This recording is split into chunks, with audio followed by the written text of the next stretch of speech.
Hey everyone, this is Fugu from CreatorDAO, and I'm here today with Nour Haridy, the founder and a smart contract developer for Inverse Finance. Hey, Nour. Hey guys, great to be here. Thanks for having me. We're happy to have you. Good to speak. And before we get into the real stuff, I just wanted to start with a question. We all know Gabriel Haines, showing up on Twitter, yelling and all this kind of stuff. And he's always wearing an Inverse sweater. Where did he get that Inverse sweater?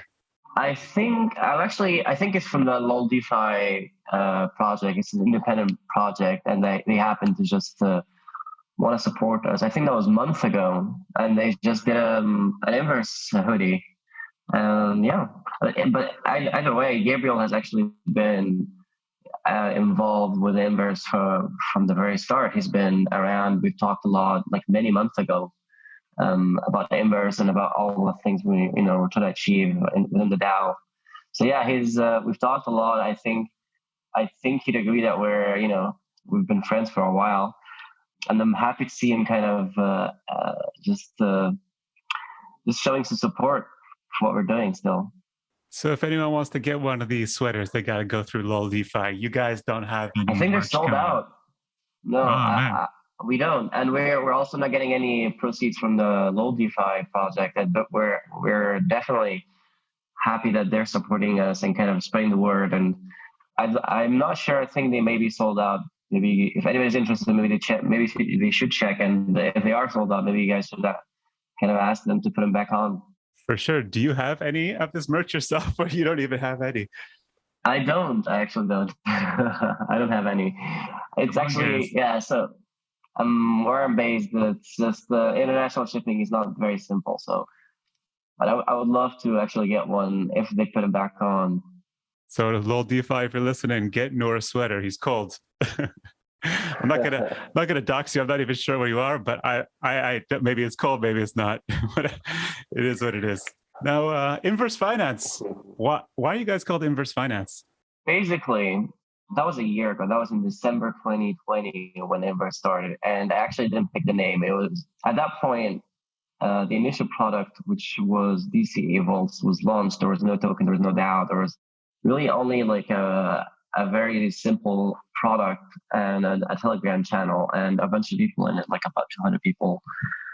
And there wasn't even a name.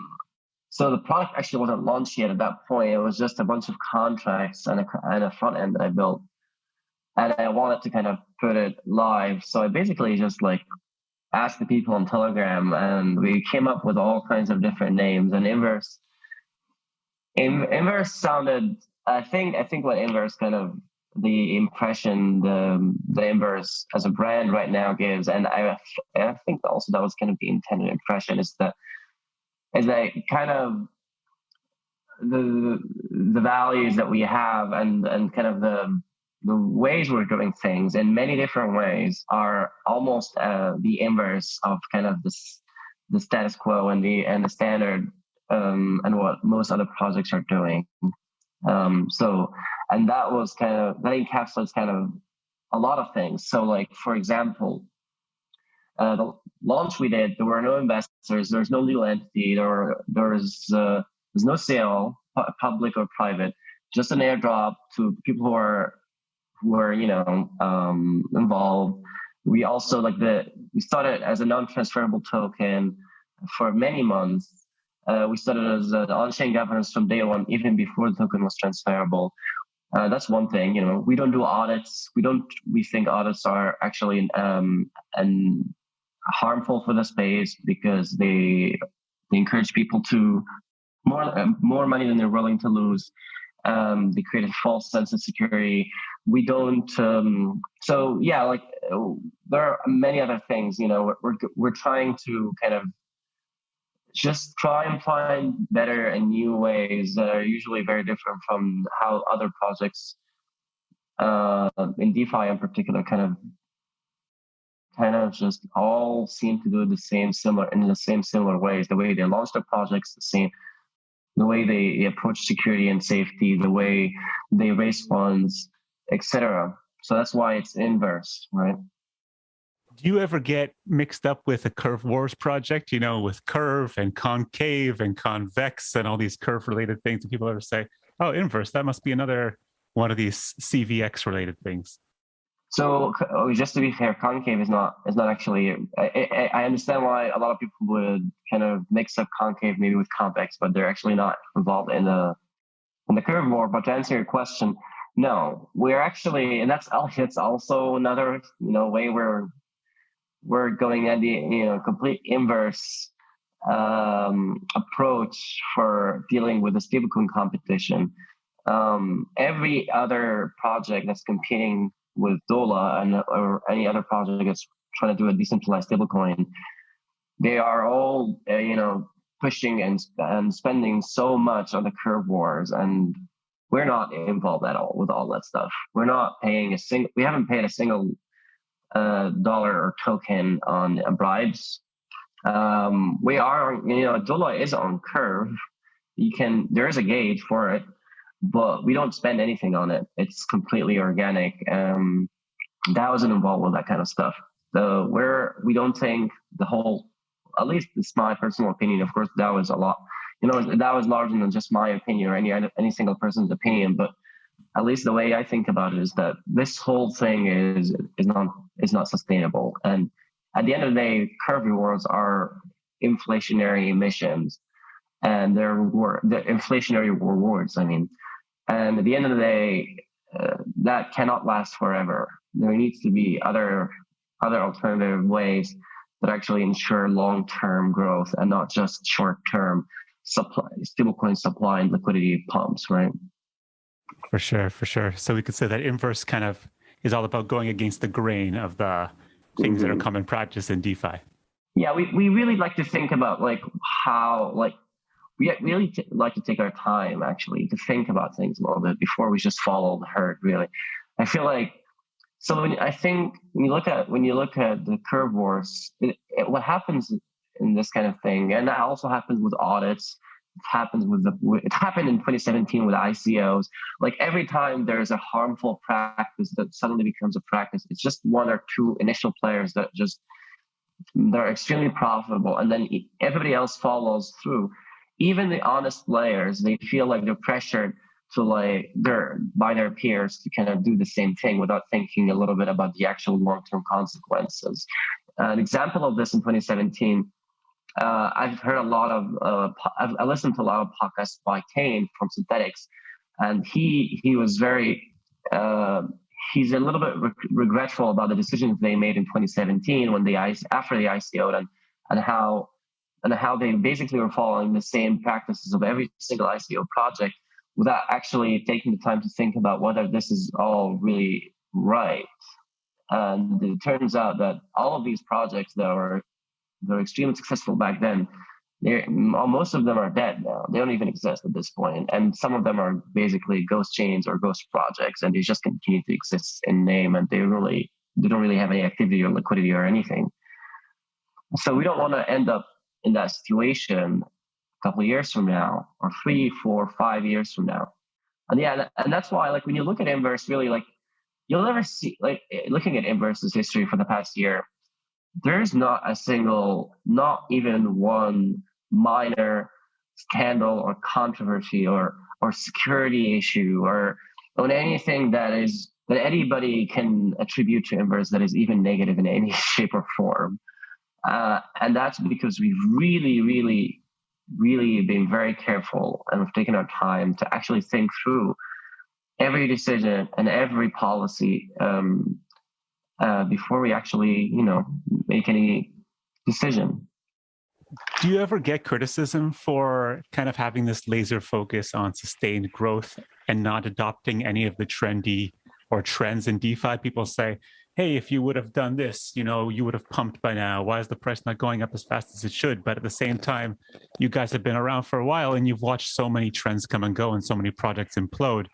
Yeah, I think it's funny because it sounds like most people would not criticize the way we're doing things. Most people, I think, that I've talked to would agree that we've been taking a very sustainable approach. But on the other hand, they would, as you said, they would when you compare some of our products, especially in the stablecoin space, when you compare competition, you would see that Some other projects have increased their stablecoin supply by many multiples compared to Dola.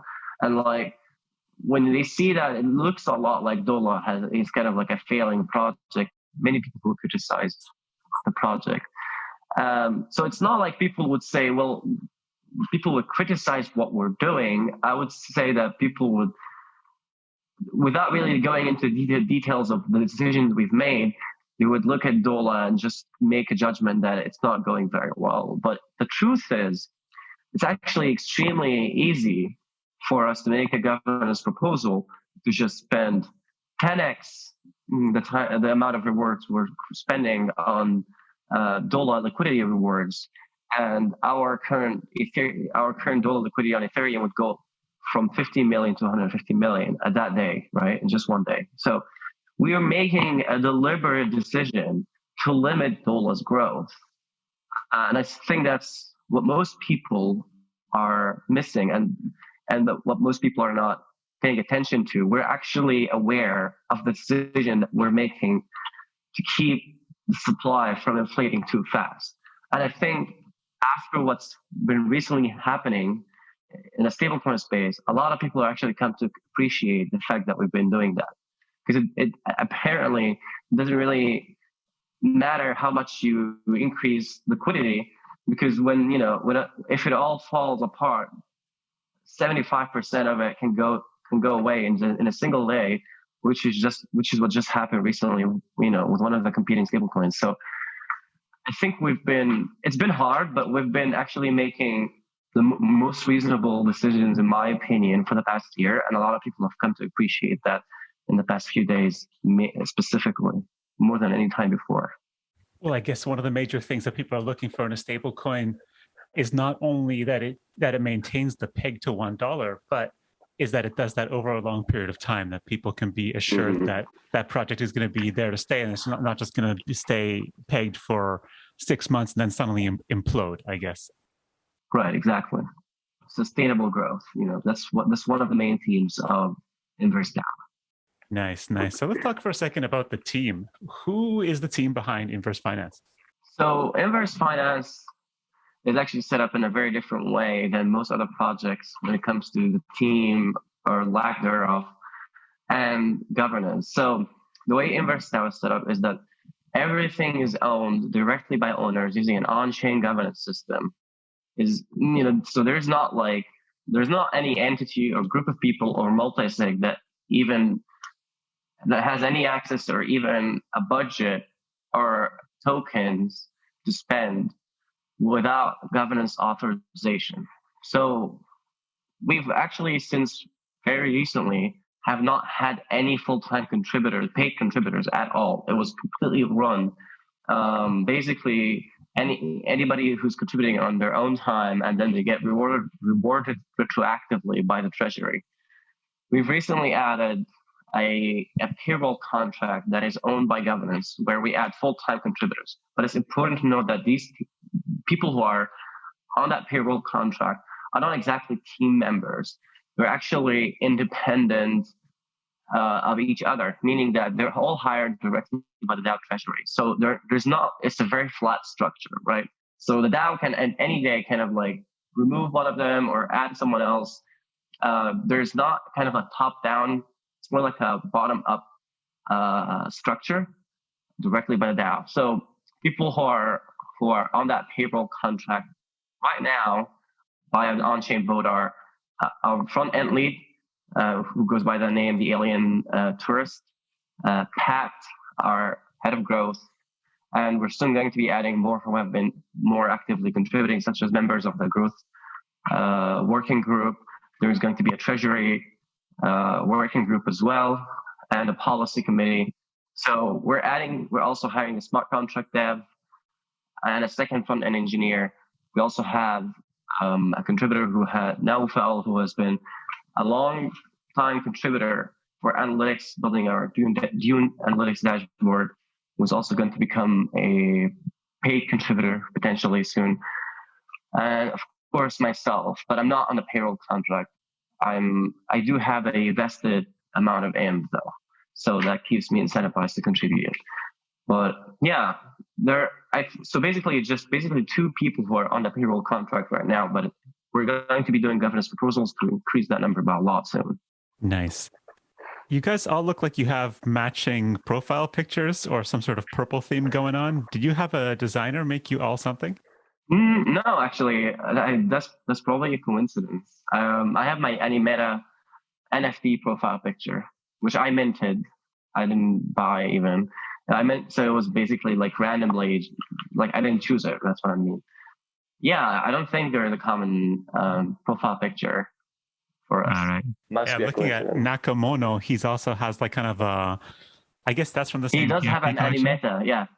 It's the same collection, right? He does have an Animeta. Yeah. It's a coincidence too. Got it. So you guys are both fans of Inverse, but also fans of the same NFT projects. Cool. Yep. What about your current product suite? You mentioned Dola a bit earlier, but we'll go into that in a bit more depth. But can you just list for us what the current products that Inverse Finance has? So Inverse started first by delivering the DCA product, which is a way to buy up your favorite crypto using your stablecoin yield over time, so that you don't get exposure to it. We quickly found out after that was like a year ago. So after we quickly found out that this is actually a good product. The kind of risk profile that it's suitable for is not within the current kind of DGen crypto community. So we've quickly pivoted into Dola and Anchor, and that was, I think, about 9 months ago.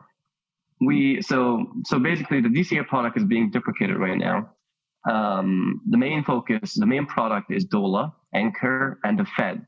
And let me they're all very related. So I'm gonna you can actually think about them as a single product, but I'm gonna go through kind of like how this all kind of works together. So Dola is just decentralized debt-backed stablecoin. It's same in principle as DAI or MIM. It's not the same as Frax because Frax is partially an algo stable. It's also not the same as Fei as well, which is also an algo stable. So it's closer to DAI and MIM. And Dola is initially was only mintable on Anchor, which is our own lending protocol / stablecoin minting facility. So Anchor is a mix of MakerDAO or Maker and Compound. It's basically one place where you can borrow any asset you want, you can lend any asset you want, you can mint a stable coin, all using the same shared pool of collateral. So you put a single collateral, you can do all of these things using the same collateral pool or different collaterals together. So it's a lot more capital efficient than using Compound and MakerDAO, because then you have to split your collateral, you have two different liquidation risks, you have to keep rebalancing collateral, et cetera, et cetera. So it's just a one place to do all these kind of operations together. That's Anchor. And Anchor, its main additional new feature, compared to Compound, for example, is being a place where you mint Dola. And Dola initially was only mintable on Anchor, but then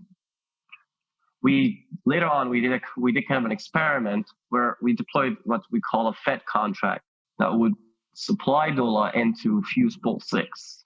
And then that went really well. There was a lot of demand for borrowing Dola there. And then we did a second experiment where we did it on Scream as well. And that was on Phantom. So we did kind of like a cross-chain Fed.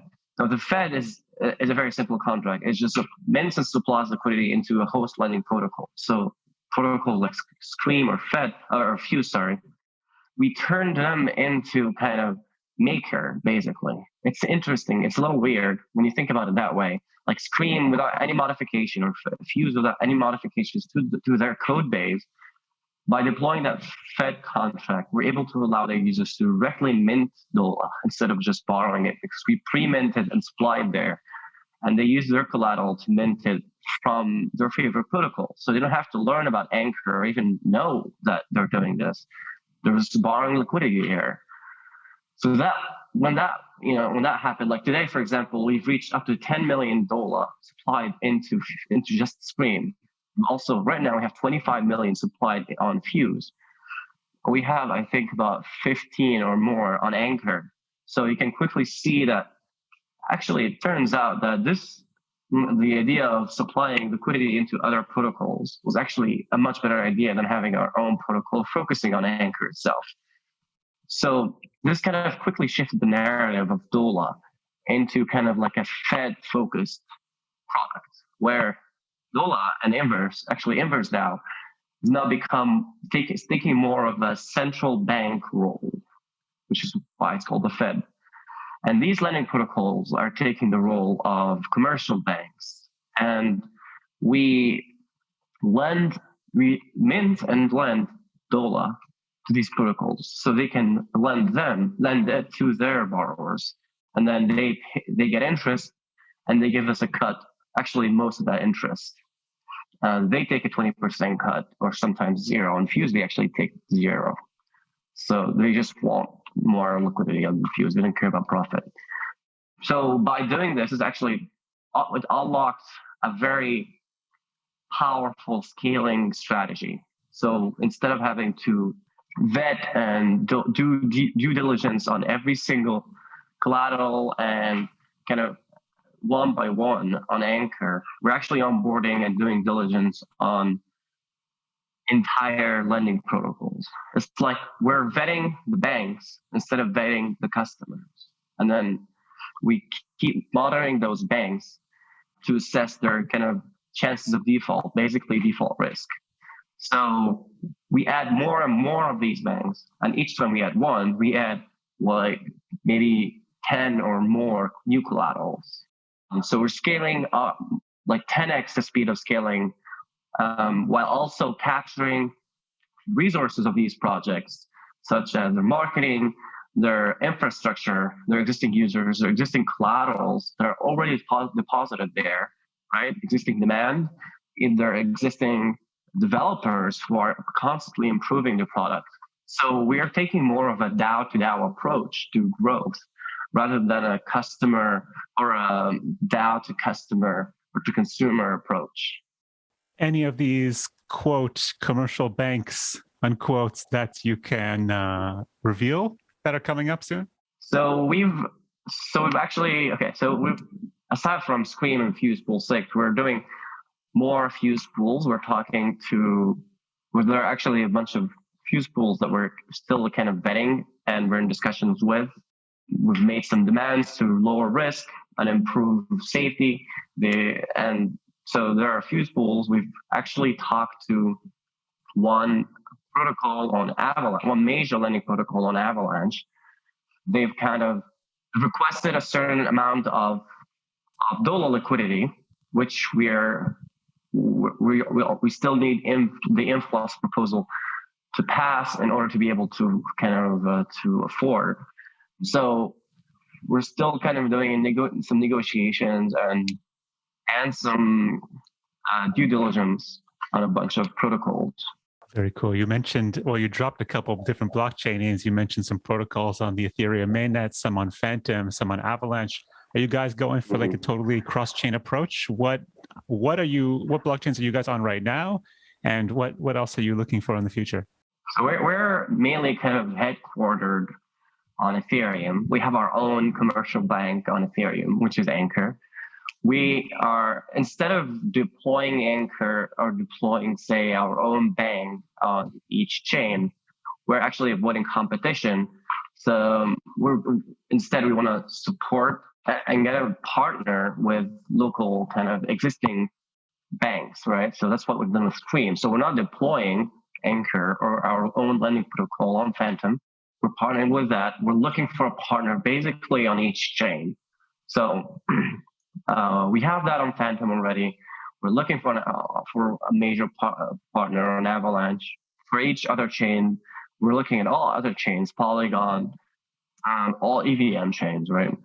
But yeah, that's basically our scaling strategy is let's rely on local players who have an existing community, who understand their chain and its needs, who have a good connection with their community, who already have the ability to succeed rather than trying to replicate that and compete on every single chain. And yeah, that's kind of our scaling strategy here when it comes to going multi-chain. And yes, we are trying to expand to as many chains as possible that do have kind of actual demand, right? There are many chains that they're still too small. And like when you look at Arbitrum or Optimism, we're still waiting for them to kind of create their own kind of community, and so that we can find out who are kind of the main players there, and partner with them, right?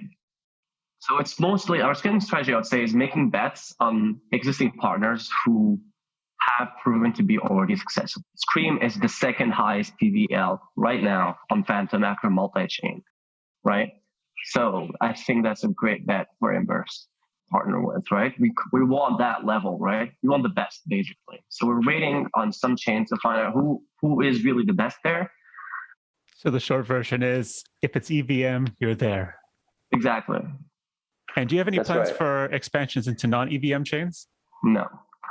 To be completely honest, it's just from a technical standpoint, it's a lot harder. It's a lot harder for us. We're extremely familiar with the EVM. We have great infrastructure for the EVM. That also applies to our FET contract.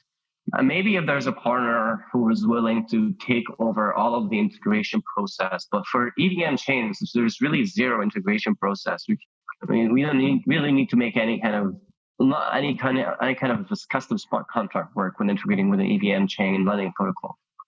Just going back to Dola for a minute, what makes Dola unique versus something like MIM, which obviously has a lot of controversy these days? Okay, so Dola is unique not only comparing it to MIM, but even to DAI and any other debt-backed stablecoin. And the reason is the Fed contracts actually give us an incredible amount of control and protection over the protection tools over the peg. So we're able to not only control the Dola supply to balance it compared to demand, right? The goal from making any kind of peg protection tool like an interest rate or a PSM like Maker and Dola have, or any kind of tool, is to make sure that supply and demand are always equal. And I think right now, with MIM, for example, that's completely not the case. It's actually supplies many multiples more than demand right now. And like maybe about like 10x, right? Supply, looking at the ratio and curve, it's really 10x. So we have the best tools to prevent that from happening and to recover as quickly as possible from that happening. Let's talk about these tools. So one, just like Maker, we have what's called the stabilizer. We have a reserve of DAI, which people can use to arb Dola if it goes over or lower than the peg, really. So that's one tool.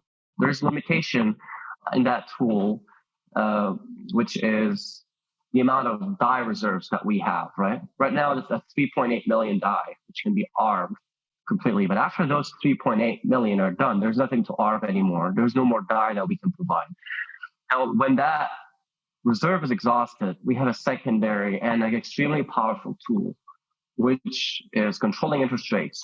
And when we control interest rates, unlike Maker, right? And of course, unlike MIM, because MIM can't even change interest rates, but let's talk about Maker. Maker is able to change interest rates on its own CDPs. It can increase interest rates to incentivize repayments, which reduce supply. It can lower interest rates to incentivize more borrows, which would increase the supply. So the demand goes up, they want to increase the supply to meet the demand. They lower interest rates. Demand goes down, they increase interest rate, they also lower supply. And that keeps the stablecoin at $1. Now, unlike Maker, we're not only able to increase or lower the interest rate on Anchor, we have feds on every single lending protocol that supports Dola, which means wherever you are, wherever chain you are on or lending protocol, we have a fed attached there that can increase or decrease the interest rate in order to respond to changes in demand, which means we have much, much higher reach than Maker. We're able to go to borrowers on Phantom and force them to repay right now, and those on Fuse, and those on Anchor, and those on Avalanche in the future, and every chain, so that we can quickly respond and quickly reduce the supply or increase the supply, really, But then that's not it, really. So in addition to that, we're not only able to manage supply, the Feds can even manage demand. So because we increase the rate is not only increased for borrowers, it's really also increased for suppliers, which means there is a higher incentive for people when the interest rates are higher to buy Dola on the market, generating more demand, and put it and stake it on, Scream, Fuse, and Anchor. But that's really not it. It also trickles down to yield aggregators on top. On Phantom, for example, there's Wirearn, there's Beefy Finance, who have vaults on top of Scream. When we raise the interest rates, we raise the APYs on Beefy and Wirearn. That leads to more people buying and staking Dola on Beefy and Wirearn. That even leads to more TVL actually on Wirearn and Beefy. We actually control the demand on all of these protocols that are built on top of us. Scream, Beefy, Wirearn, Fuse, and everything on top. Their APYs, their TVL, all of these we control through the Fed just to manage our peg. So that level of control does not exist in any other stablecoin. It's really, I think, comparable to a central bank, right? That is literally able to control the economy. Like when Dola actually grows and gets to a much larger scale, potentially thanks to INV Plus, that will be extremely powerful. I think the Fed will grow to a point where it actually controls the average interest rate and the average yield across all of DeFi. So I'm very, very excited to see Dola grow to that scale where Inverse DAO actually becomes a major player in the yield kind of game, really. Well, with the recent controversy, I've seen some of your comments on Twitter regarding the recent controversy about the Frog Nation products, in particular MIM. Do you think now is kind of the time for Dola to really shine? Absolutely. That's why we're launching INV Plus, and INV Plus will allow us to grow Dola in terms of liquidity, in terms of supply, and in terms of demand sustainably. And it's very simple. We're just going to buy it up. We're just going to buy up Dola liquidity using Olympus Pro bonds instead of spending on rewards, right? It's actually funny because right now Spell is actually doing a proposal to buy up the Wonderland treasury and using the Spell tokens that were allocated for future rewards. And that's in an attempt to own their own liquidity. So they're actually doing what we're doing, or they're attempting to do what we're doing. I actually think it'll fail because the proposal will fail because Spell holders rightfully don't want any association with Wonderland. But clearly what we're doing with INV Plus, at this point, everybody agrees, including competition, that it's the right thing to do. And once we have that amount, we're going to be continuously buying up that liquidity and Dola liquidity. And once we have that, we're also setting up a treasury committee, and that treasury committee is going to be allocating liquidity across chains. So we don't have to keep bribing people or projects, spending on rewards, inflationary rewards. We're just going to have our own massive treasury of Dola and its liquidity. And we're going to be continuously allocating it across chains to meet demand. And yeah, that's pretty much it. When can we expect Inverse Plus or INV Plus to be launching? We can be sure it will be launched 3 days from now because it was submitted 2 days ago. So in Inverse governance, all proposals are executable. So there's no way it will not be launched 3 days from today. So I'll just clarify that this interview is taking place on January 31st on Monday. So in 3 days from now. Absolutely. Just to verify with you, you have no former founders of Quadriga CX on the Inverse Finance team. Not that I'm aware of. No. I'm aware of. I think that's the matters the most, at least. There's no way to know, I guess. I think there were only two, and the one may have died, and the other one is already employed by another project. Yeah, we don't really know if the other one has really died. That's true. I think there's a big question mark there, but yeah, I at least at this point, no information has.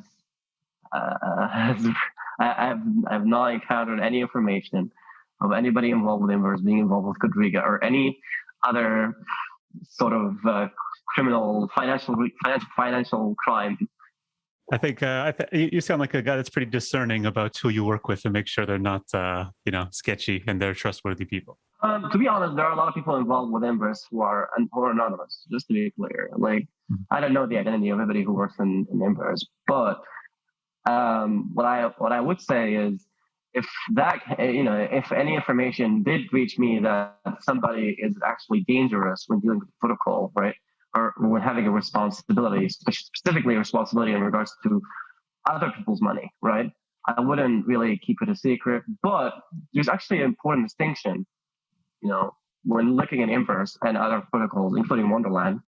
And that's the fact that we really don't have a multi-sig. I think the problem with what happened with Wonderland is that these guys really have full control. But none of those people who are full-time contributors in Inverse really have that much control. Like, everything has to go through an on-chain governance vote, and there's not like it's not like we're just following governance, or we're promising to do what governance says. Unlike Wonderland, we really can't. Like, everything is actually controlled by governance. Even if we wanted to, we can't really. Like, all the full-time contributors, everybody in all of these committees and all of these like developers and all of the other teams within Inverse don't have that much power other than to propose things. So yeah, even if that kind of thing happened, it wouldn't be an issue, because, well, they couldn't do much anyway. Like, governance had to approve everything in the first place. So it doesn't really matter if somebody is actually malicious, because they can be malicious. Well, I saw a funny tweet, I think, a couple of days ago where they said most DAOs should actually be called MAOs, multi-sig anonymous organizations. Yeah, exactly. I know it's kind of funny. Like, when the whole made public a few days ago, everybody was just literally begging the multi-sig to do all kinds of things. Like, just some people were begging to dissolve it. Some people dissolve Wonderland and give people money from the treasury. Some people were like, please, get them out of the multi-sig. And that's really all time or holders could do, is beg at that point. And before that, right? Before that happened, if you talked about on-chain governance to those same people and telling them about all kinds of necessities of having on-chain governance for safety and accountability and all of that, no one would care. But and then I tweeted about that a couple of days ago, actually commenting on Danielle actually tweeting about the fact that they should have cared about governance, which I do actually think is a good conclusion by Danielle. And I was just saying that governance doesn't really matter until it's the only thing that matters. And that's what happened. That's exactly what happened with Wonderland. We reached a point where nothing else really mattered except for governance, and it wasn't there. And I think that was the biggest contributor to kind of the aftermath of this whole incident.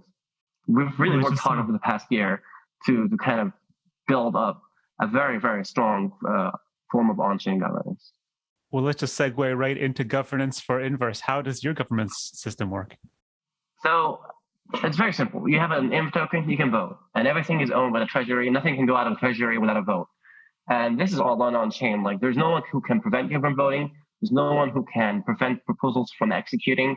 There's really not any admin role or multi-sig or anybody you can trust or beg or signal to. If everybody disappears from Inverse, you can make a vote to do whatever you want. And it's that simple.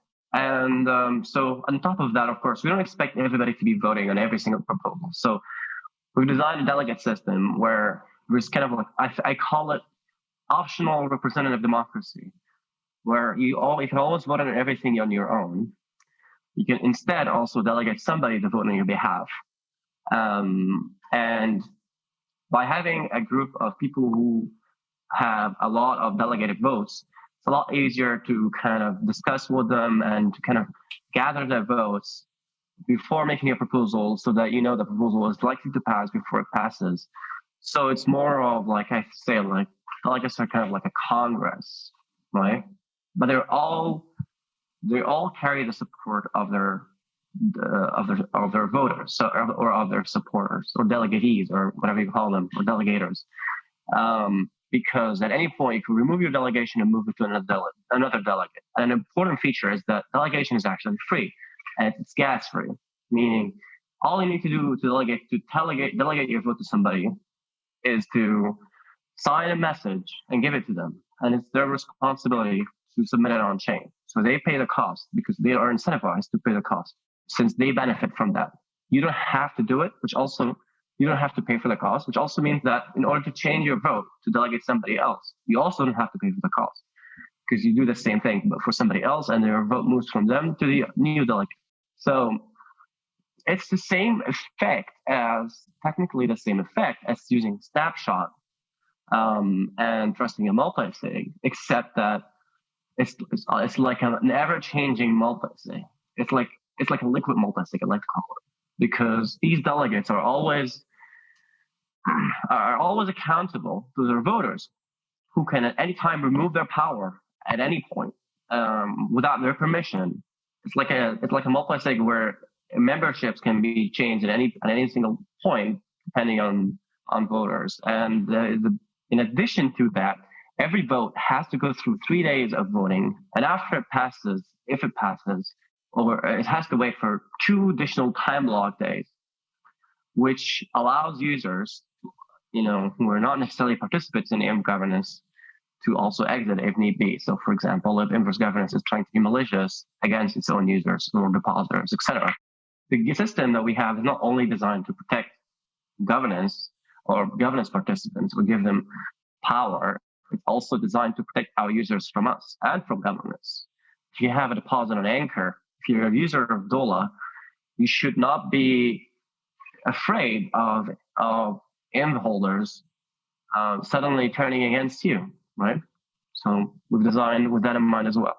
And that's why I've also added a transparency page on our website where you can monitor anybody, including Dola holders, all of our users, all of our INV holders, and any outsider really can monitor every single detail in Inverse, including the treasury, TVL, like our contracts and architecture, our like DAO authorized multi-sig and their signers, history of Dola monetary policy, including supplies and expansions, including expansions and contractions. Yeah, more honestly. So yeah, we've done a lot of work on this stuff which really it's not like purely profit driven or even growth driven. It's more that we're trying to create something that is actually resilient, right? I think that's kind of the purpose of all of this work. Mm-hmm. The inverse token or the INV token, is that only used for governance purposes? I guess, they always joke about the valueless governance token, or can it do anything else, or is it projected to have any other use case in the future? Right. So INV is primarily a governance token, but the difference, I think that people always joke about governance tokens because they actually don't have any governance power. A lot of these governance tokens, as you said, they're kind of like multi-sig governance tokens. So at the end, it really all comes down to the multi-sig who are really in power. But in Inverse, because you have a governance token, that also means you have access to everything, including all critical assets. So just by having a governance token, you can delegate somebody if you don't have the votes or the tokens, and require and demand your delegate to do whatever value accrual kind of design. Of course, we've in the INV Plus proposal, we've actually proposed that. So INV Plus is actually going to make INV an extremely productive token. There are actually a couple of interesting features in INV already. First, if you stake it in XINV, you can use it as a collateral in Anchor. And second, because there were already rewards for staking INV, that meant that your collateral was always rising in value. And so is your voting power, because you earn more INV just by staking there. So I would say that you're at a lower risk of getting liquidated on the long term because your collateral keeps rising. And you gain more and more governance power over time. Now, INV Plus is going to add to that much higher rewards. I'm going to talk a little bit about that later, but it's going to multiply the rewards. So the total monthly rewards for XINV is going to go up from 1,250 to 5,000 INV per month. So it's like 4 times the Steam rewards. And that's just the start, by the way. It's going to go higher later. if governance approves. Now, the second thing is, in addition to these INV rewards, according to the INV Plus proposal, governance would basically, or InvestNow would basically start at some threshold. We're talking, I think the number was at this point, $500 million in circulation. Governance would start distributing the Dola interest generated by borrowers across all feds and across all chains to XM stakers. So you would be getting collateral that goes up in value, voting power goes up in value, in rewards, a very high reward rate, and actual stablecoin rewards that are generated from our borrowers. And that's the kind of the core of the INV Plus proposal. It's to design a positive sum system, and not the system where you're just getting in this zero sum or negative sum game where you're just getting somebody else's. These rewards are really kind of just coming from diluting somebody else, right? It's the whole purpose is to push Dola forward and to boost its growth so that we can generate more interest, and then that interest will be distributed ultimately to XM stakers. From my understanding, though, you're going to have to increase the maximum supply of the INV token. Is that correct? That's right. Not in this proposal, by the way. So this proposal does not increase it, but it's going to be proposed in a future proposal. And how's that going to affect the current INV holders with the supply expansion? That's a good question, and that's actually the reason why we're doing XM rewards. So last numbers on the INV Plus proposals are there's going to be about 5,000 M per month allocated to purchase liquidity using Olympus Pro bonds. So if we did that, right, that would be diluting INV holders. And that's why we're distributing an equivalent or higher amount of rewards to stakers. The idea is to compensate any potential dilution from any other spending, including bonds or rewards. So the total amount of rewards for all other emissions, total amount of emissions is going to be lower than the emission rate for XM itself. So it's not a problem, or it's not really harmful, in my opinion, to increase supply as long as the individual staker is not diluted. And that's kind of the purpose of INV Plus. And that's kind of like the design really inspired by Olympus, except the fact that we're trying to turn it into more of a positive sum game rather than what is, in my opinion, a zero sum game. Because this whole thing is supported by interest generated by our borrowers everywhere, right? Or in the case of Olympus, there wasn't really this outside source of revenue. So anyways, yeah, the answer is even in the event it expands the supply, basically the goal is to keep all participants non-diluted. And that's also going to be in addition to removing the 10-day withdrawal delay on XM. So basically there's going to be no excuse not to be an XM, right? It's kind of the point of this. You can withdraw at any time if you want. But if you're in there, you're not going to be diluted. If you're out there, you are going to be diluted. I got to ask you this. If you go onto Anchor, you got a whole list of, I would call them, I guess, DeFi blue chips or crypto blue chips. And then suddenly you have Floki. What's going on there? So Floki was, adding Floki was a request by the Floki team. We actually took a long time to pass, actually, or to propose, because we had certain rule and requirements really for adding them, which eventually they all provided. So they provided a chain link feed, they provided sufficient liquidity, and their token is $1 billion market cap. So like they don't have access to any borrowing liquidity anywhere. So that also meant that would generate substantial demand from their users. And there wasn't really any obvious risk. And I still think really, I think most people are really, people who are kind of suspicious or not suspicious, but skeptical maybe of Floki are honestly, I think, are biased. I think Floki as a project is the same as Wire really, or whatever else.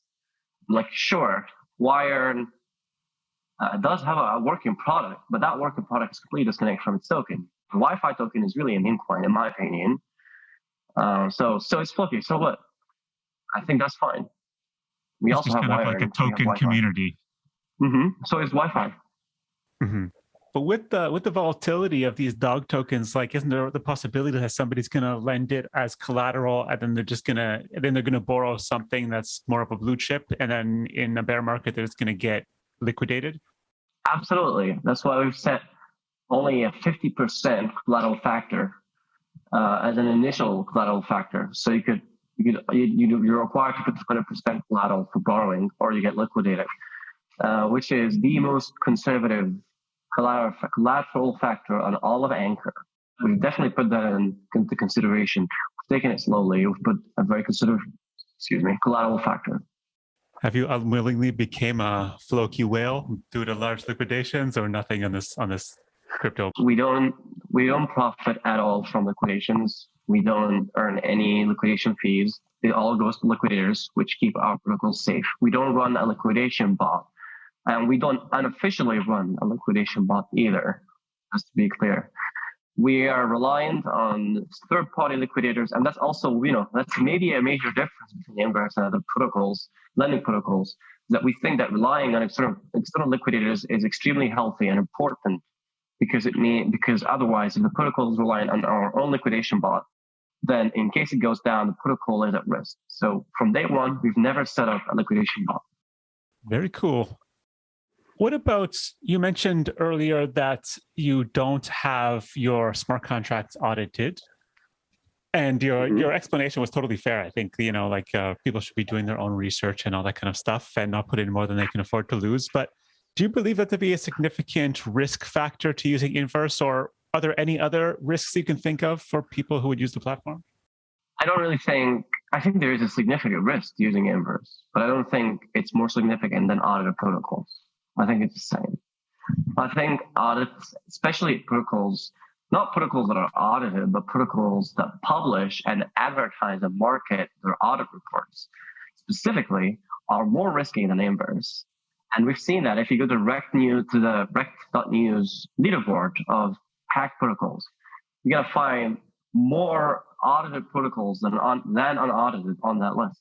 We get a lot of users asking about audits on Inverse, and I'm sure a lot of them, we've turned a lot of them away because of this, the fact that we're unaudited, right? So that also probably implies that these protocols would have turned a lot of users away if they weren't unaudited before they got hacked.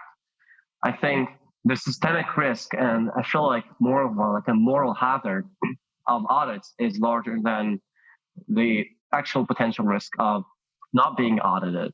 And in addition to that, it's not like we're not audited so that we don't do any kind of review. We do code reviews by kind of community developers all the time when major kind of contracts are being shipped. We do bug bounties as well. So it's not like we're not doing any precautions. We're doing precautions that do not create a false sense of security. That's kind of the policy.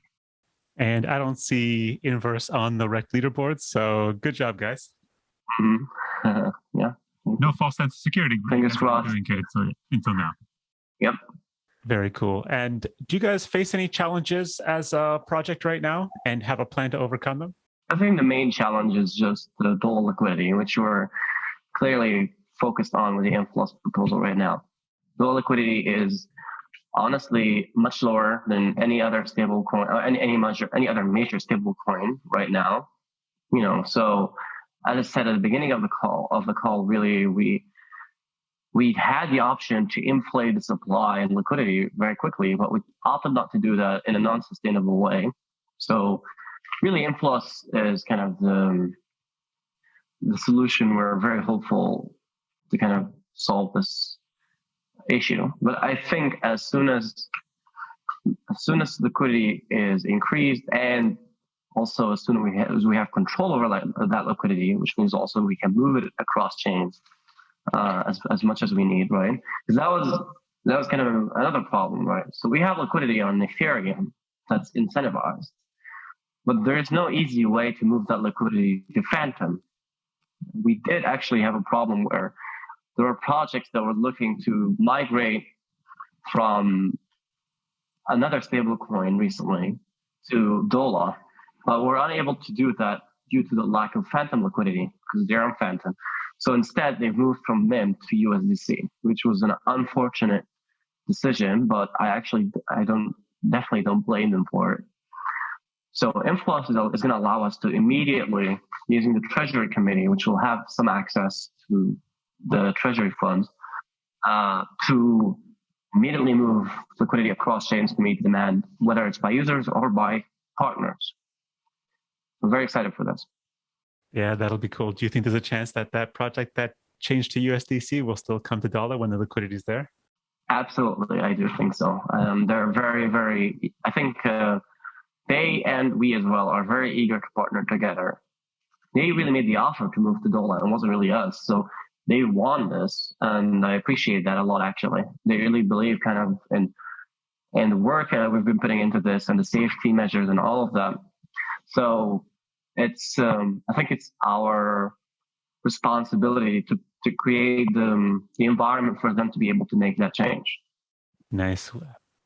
Is there anything about INV Plus that you didn't mention yet you want to add?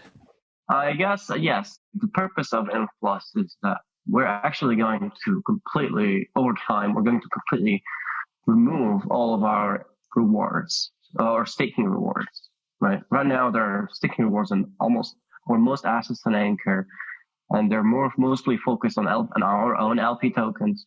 The purpose of INV Plus is to eventually turn all of its rewards to zero. And potentially, if we reach $1 billion in total supply, we would also turn off all rewards, including bond rewards, and really just manage the massive treasury at that stage, right?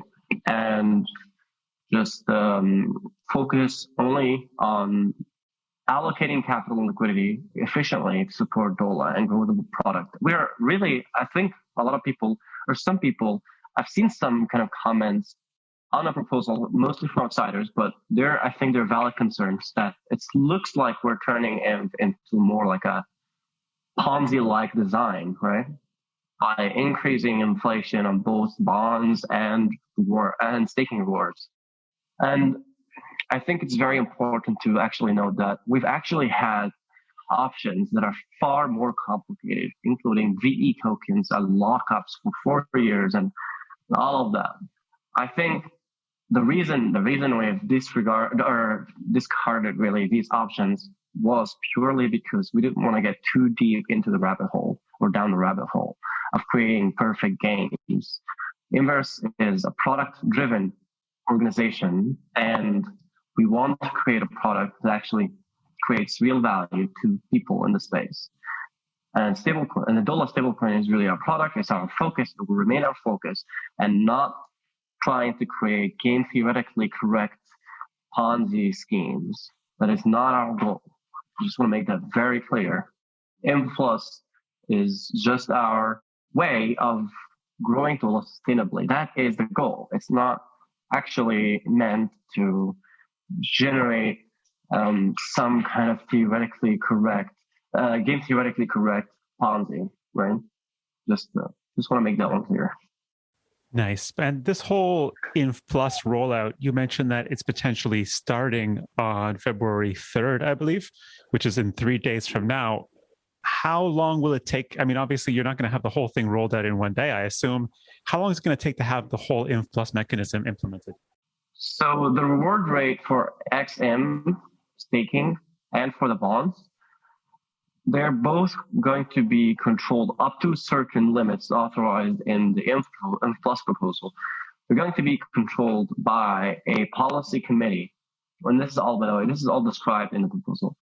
And where the policy committee will be, the goal of the policy committee is to fundraise and kind of increase the rate of fundraising as much as possible without causing any sudden reactions in the market just generally. So it's just, we're going to be taking a very careful and granular approach to increasing this based on conditions, on market conditions. And yeah, so, but as we mentioned really in the proposal, the goal, the ultimate goal is to reach $1 billion in circulation, although not necessarily in the treasury, but generally in circulation. And that's going to be supported by the inflows fundraising by the end of 2022. So really, you have a year to go from 50 million to $1 billion. So that probably means that it's going to be faster than a lot of people would anticipate, I guess. It really depends. That's why we have the policy committee, so that we have the ability to react and also the ability to make this a slow transition rather than have a 5-day governance proposal, right, for every single change. That's just not practical. Although I think once we reach a stable stage or a stable kind of situation, I think the goal actually is to remove the policy committee. The policy committee, I think, is just a kind of like a transition committee, really, from the existing kind of tokenomic system or design to the new design without doing it or just doing it in a very granular way. And that's the job of the policy committee. But yeah, there's not really, I wouldn't really say there's a clear timeline except for the goal of 1 billion in 2020, $1 billion. Well, it's clear that obviously INV Plus is your main focus for the near future, or I guess at least the decently near future. But aside from that, is there anything else on your roadmap, either within this period or in the more longer term? Yes. So, as I said, really Inverse DAO is a more kind of product focused DAO. So, and that also kind of applies to Dola. I think our approach to Dola is not just not one that involves purely inflating Dola supply just for the optics of it, unlike other projects in my opinion, but more of creating actual real utility for real people. And our migration or our expansion into Phantom really, I think was the purpose of our expansion was really that. Phantom is a low-cost version of Ethereum, at least that's how we see it. Also potentially a low-security version of Ethereum, in my opinion. A lower version, but not necessarily low. Lower security rather than low security. So our goal from the Phantom expansion is to also support and partner with projects that are actually trying to create user-centered products, including, in my opinion, the highest potential is in games. I'm working with a project with a team called Station 0x. I'm building it's actually the game is already launched. It's just the P2E component hasn't launched yet, which will be launched on Phantom. Station 0x Encounter. There's already kind of a player base over there and a leaderboard of people playing every day. Station 0x in the coming weeks is going to be launched on Phantom, and one of our goals is, because these guys are going to incorporate Dola in their product, our goal is to quickly meet the demand of liquidity, of Dola liquidity on Phantom by the potential users of Station 0x. I'm actually very excited for Station 0x. I've participated in the development of the game actually over the past few weeks. I've written a lot of code in it. I've brainstormed a lot with them. So I think it's going to be at the scale of like Axie. Really, it's actually a lot more. I think the P2E component specifically is a lot more interesting than even Axie. But anyways, the idea is I think it can bring a lot of volumes to Dola and real users who would actually use Dola for its intended purpose as a currency and a stable coin. And that's really our intention. So projects like Station 0x and potentially other projects that we are going to be involved in launching ourselves on Phantom that would involve Dola. I actually have a few in mind that I'm kind of like working on, but these are more in the ideation phase. Station 0x is really the highest potential in my opinion. So Dola could potentially be one of the currencies of the metaverse. Right. Yeah, I think that's the goal. And I think Phantom has the opportunity to become the chain or main chain for the metaverse, if you will. Do you have any other Metaverse Um, plans aside from that, or any NFT related plans?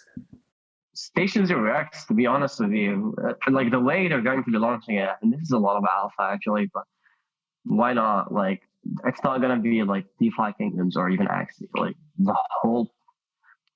the idea is that they're actually going to be launching an entire economy, including different assets and types of assets. You think of it as like when you play like an MMO or like a massive multiplayer online game, there are like all kinds of different materials and items and stuff. So Station Zero X is really kind of its own entire metaverse, with more items being added continuously as well, and more assets as well, fungible and non-fungible types of it. Materials, refined materials, and like crafting system and etc. So actually, it's even more complicated than that. But the idea is Station Zero X is really kind of our focus when it comes to the metaverse, and then providing services on top of it. So like using your material as collateral to borrow. That's one thing, right? Just trying to provide credit services really to users of Station Zero X and other similar games on Phantom, so that they can access capital using their game items and potentially even NFTs using Dola as well. So I think there's going to be room for a lot of synergy with Station Zero X, potentially other games. Hopefully, if there is really any project who are working on this kind of stuff, for like creating a game economy, and like feel free to reach out.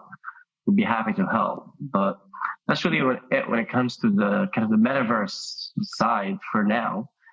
I think there's a potential. I think one thing that I'm personally interested in is a Solid Lake project by Andre. We've been talking a lot, not Andre, I mean, like we're talking about within Inverse DAO about how it's designed, and I'm personally not a fan of the kind of also like inflationary design of it, just basically being dependent on infinite inflation rewards. So I think something that we're design, or that I'm kind of working on with some contribution from a bunch of people, is building an AMM that owns its own liquidity on Phantom. So instead of depending on LPs to provide liquidity for the AMM, would actually buy up its own liquidity in bonds. So it's actually very similar to Influx, except it's an AMM. Yeah, just very simply put, but it's going to be more complicated, or at least the current design is more complicated than this. So as you see, we're really still kind of putting a focus on DeFi as well. It's not just kind of metaverse stuff or games or game economy, but also more DeFi focus for Dola. Are there any inverse NFTs? No. There's like proof of participation NFTs. They're just minted for like special events. But I think they're like honorary NFTs. They're not really meant to be like collections, to have like any kind of real value, like market value. Got it. Now, for those people who are listening and they say to themselves after this interview, I think Inverse is awesome. I think Dola is awesome. What do you recommend they go do? Okay, great. So there are a couple of things we could do. First thing is we have an Inverse of Finance/swap page. You can go there right now. And if you have stable coin reserves, like personal reserves, that you're keeping aside, you can just swap them all to Dola. And that in itself creates demand for Dola and allows it to grow quicker. So just by simply buying and holding Dola, you'd be making a big difference. And then after buying it, you can also put it on Anchor if you want to generate some interest. You can, second kind of optional step if you want, you can also put it on Curve and stake it back into Anchor. So you earn INV rewards in exchange for that. And you get to use it as a collateral. You get 70% collateral factor. So you can borrow using it. You can even leverage farm if you want to increase your yield. And by borrowing more Dola, putting it in Curve, staking it, etc., multiple times. Now, after Influx is launched, you can also participate in bonds. So there's going to be Dola M Sushi LP. There's going to be Dola 3 Pool LP. There's going to be also pure Dola bonds. Whichever of those You can just, it really doesn't matter actually when participating in bonds, which one you provide, because you don't have any exposure to it once you participate. So you can get whatever of those which has the highest discount, which means if you put it, you get INV in return and at a discount. So you get actually more INV than they're worth. But the catch, of course, is that you wait for 7 days. They're vested linearly over 7 days. So you can withdraw an accrued amount of the payout over 7 days. Buying Dola, step one, that's step one. Step two, staking Dola. Step three, even while they're staked, if you find a good opportunity in the bonds, withdraw your staked amount and sell it to the DAO in exchange for INV. And then you can stake that INV back in XM, which is going to have a very high reward rate. What about on the governance side, people that want to get involved with the project? Great. In that case, then there's a very simple thing that you got to do, which is just collecting delegations. In order to become a proposer, or what we also call, well, sometimes we call it a delegate, but really anybody who has any delegated votes is a delegate. But in order to become a proposer, you need to have at least 1,000 delegated or owned, or a combination of two INVs. So you can say, like, say you own 100 INVs, then you need to have an additional 900 INVs delegated to you by other people to be able to make proposals. Now, once you earn the ability of making proposals, you are technically kind of like on the Congress of Inverse, because without anybody's permission, you can go to inverse.finance/governance/propose and propose to do whatever you want. And then people will vote for it, of course, including yourself. So not only you can propose, but you can also vote with the delegated votes. If you have 1,000 or less or more delegated INVs, you can vote on other people's proposals using them. You can also vote on your own proposals using them. But if you have over 1,000, you can also propose. So really, it's that simple. And there's no one who you need permission from. Actually, our governance portal is extremely powerful because there are existing templates for the most important decisions. So you don't need to even reach out for devs to make the most common kind of decisions, such as sending funds around, giving allowances for spending funds, changing parameters across Anchor, removing the Fed role, or making changes to whatever across a protocol. Of course, you also have to convince everybody to vote in favor of that protocol. Great. All right. Sounds good. Well, Mr. Nour, I guess we'll let you get back to what you do best, which is shadowy super coding. Uh-huh. And we look forward to seeing the rollout of INV+. Any final words? No, thank you for having me. It's actually a lot of fun about all this kind of stuff. Great questions. I really enjoyed them, and looking forward, to the next one. Happy to chat. We'll be speaking soon. See you later.